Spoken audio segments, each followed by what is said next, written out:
கர்த்தருக்குள் பிரியமானவர்களே, August 2 Elon G white அம்மையார் அவர்களுடைய மாரநாதா புத்தகம், பக்கம் 427. இன்றைய தியானத்திற்காக தெரிந்து கொள்ளப்பட்ட தலைப்பானது ஒழுக்க நிலை சார்ந்த அன்பின் அடிப்படை ஆதாரம். வசனம் 2 கொரிந்தியர் 10வது அதிகாரம் வசனம் 15-16. எங்கள் அளவை கடந்து மற்றவர்களுடைய வேலைக்குட்பட்டு மேன்மை பாராட்ட மாட்டோம். ஆகிலும் உங்கள் விசுவாசம் விருத்தியாகும் போது உங்களால் மிகவும் பெருகி விருத்தியடைவோம் என்று நம்பிக்கையாயிருக்கிறோம்.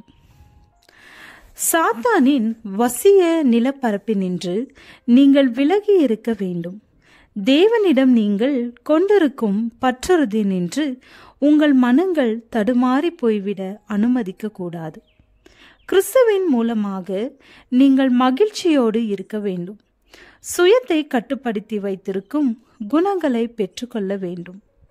உங்களது சிந்தனைகள் தேவனுடைய சித்தத்திற்கு கீழ் அடங்கி இருக்கத்தக்கதாக கொண்டு வரப்பட வேண்டும். உங்களது உணர்வுகள், மார்க்கம், பகுத்தறிவு ஆகியவைகளின் கட்டுப்பாட்டிற்குள் இருக்க வேண்டும்.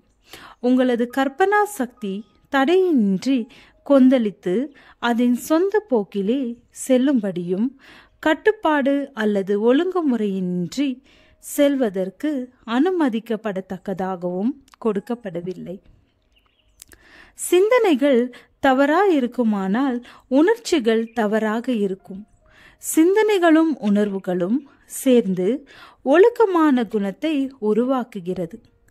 உங்களது எண்ண பதவிகளுக்கு உங்களை ஒப்பு கொடுத்து சந்தேகம், உறுதியற்ற உணர்வு, மன உளைச்சல் ஆகியவைகளின் போக்கிலே உங்களது சிந்தனைகளை ஓட அனுமதிப்பீர்களானால் உலகில் வாழும் மக்களிலே நீங்கள்தான் மிகவும் மகிழ்ச்சியற்றவர்களாக இருப்பீர்கள். அன்புள்ள சகோதரி, உங்களது கற்பனா சக்தி வியாதிப்பட்டிருக்கிறது. உங்களது பகுத்தறிவையும் தீர்மானிக்கும் திறனையும் உங்களது எண்ணங்களை முற்றிலும் அடக்கியாள அனுமதித்து அவ்வாறு தேவனை கனவீனம் செய்கிறீர்கள். உங்களிடத்திலே தீர்மானமான ஒரு சித்தம் இருக்கிறது. அதனால் உங்களது உடலில், உள்ளத்தில் பாதிப்பு ஏற்படுகிறது.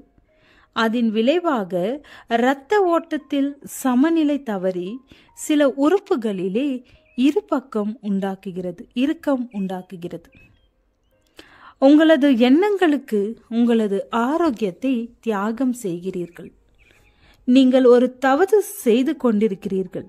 அது சரிப்படுத்தப்படாவிட்டால் உங்களது சந்தோஷத்தை மாத்திரம் சீர்குலைத்து போடுவதோடு நின்றுவிடாது.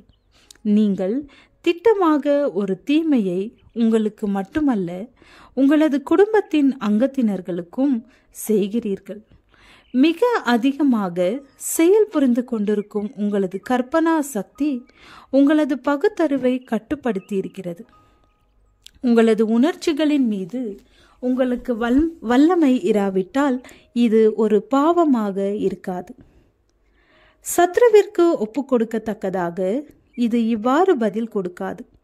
தேவனுடைய காரியங்களை எதிர்க்கத்தக்கதாக அணிவகுத்து நிற்பதற்கு பதிலாக உங்களது சித்தம் பரிசுத்தமாக்கப்பட்டு அடக்கியாளப்படுவது அவசியமாகிறது.